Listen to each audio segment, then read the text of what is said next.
رسول الله صلی الله علیه وسلم یو ورځ صحابه کرامو ته وویل تاسې لره علم سته چې کوم شی سړی و جنت ته داخلوي؟ هغه ورته وفرمیل الله او رسول ښه خبر ده.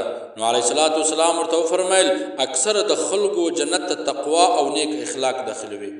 ام المؤمنین حضرت عائشه رضی الله عنها فرمایي ما د رسول الله صلی الله علیه وسلم څخه واورېدل چې مؤمن په ښه اخلاقو سره درجه د هغه شخص په لاس کې راوستلی سي کوم چې د شپې تر سهاره په عبادت کې تېره کړي او ورځ یې په روژه وي.